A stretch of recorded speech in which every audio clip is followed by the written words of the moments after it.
ఇండియాలో టిబెటన్ బౌద్ధ సన్యాసులు ఎలా జీవిస్తారో మీకు తెలుసా? ఇది ఒడిస్సాలోని ఒక చిన్న టిబెట్. ఇక్కడ జీవితం పూర్తిగా భిన్నం. Hi guys, welcome back to my channel ఎస్పర్ ఇన్ లండన్.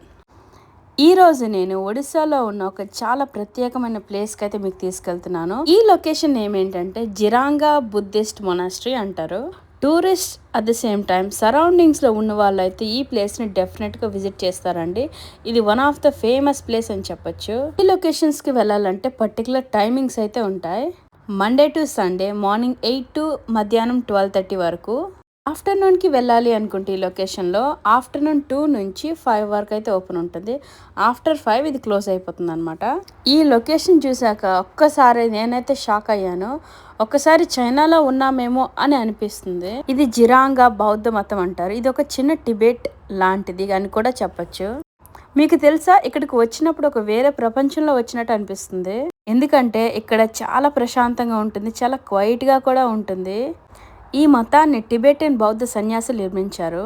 టిబెట్ నుంచి వచ్చిన వాళ్ళందరూ ఇక్కడ సెటిల్ అయ్యి వాళ్ళ ధర్మాన్ని, సంస్కృతిని, జీవన విధానాన్ని కొనసాగిస్తారు. ఇక్కడ ప్రేయర్ హాల్స్ అనేవి చాలా ఉంటాయి. ఈ ప్లేస్ అనేది చాలా నీట్ అండ్ డిసిప్లిన్గా అయితే మెయింటైన్ చేశారు. ఇక్కడ ఉన్న గోల్డెన్ కలర్లో ఉన్న టిబెటన్ స్టైల్ నిర్మాణం అయితే చాలా అందంగా కనిపిస్తుంది. అంతేకాకుండా ఇక్కడ సన్యాసులు ఎవ్రీడే మార్నింగ్ లేచి ధ్యానం చేస్తారు, ప్రేయర్ చేస్తారు, వాళ్ళ బౌద్ధ గ్రంథాలు అయితే చదువుతారు. ఇక్కడ లైఫ్ అనేది చాలా సింపుల్గా ఉంటుంది. వాళ్ళకి అవసరమైనంత మాత్రమే వాళ్ళు జీవిస్తారు. వాళ్ళ ఫుడ్ కూడా చాలా సింపుల్గా ఉంటుంది. రైస్ అలాగే వెజిటేబుల్స్, సూప్స్ అంతే తింటారు. ఇక్కడ నాన్ వెజ్ అనేది ఎక్కువ అవైలబుల్ ఉండదు. ఈ లొకేషన్కి వచ్చాక చాలా పీస్ఫుల్ అండ్ మనకైతే నేచర్కి దగ్గరగా చాలా బ్యూటిఫుల్గా అయితే కనిపిస్తుంది లొకేషన్స్ అన్ని. ఇక్కడ మినీ స్టాల్స్ కూడా ఉన్నాయన్నమాట. ఈ ఐటమ్స్ అయితే చాలా బాగున్నాయి, బట్ చాలా ఎక్స్పెన్సివ్. స్కార్ఫ్ నుంచి hand bag, hand made stuff అన్నీ అవైలబుల్ ఉంటాయి అక్కడ.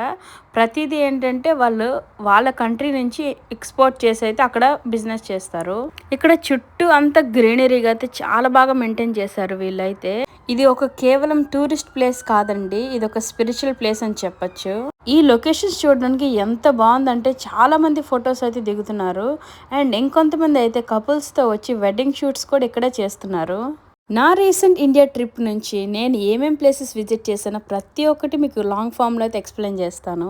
ఒక్క వీడియోలో అన్ని ఇన్ఫర్మేషన్ చెప్పడం కష్టం కదండి, అందుకే పార్ట్ 2 కూడా నెక్స్ట్ వీక్ అయితే అప్లోడ్ చేస్తాను. ఈ వీడియో చూస్తూ ఈ లొకేషన్ అయితే మీరు వెళ్ళకపోతే డెఫినెట్గా విజిట్ చేయండి.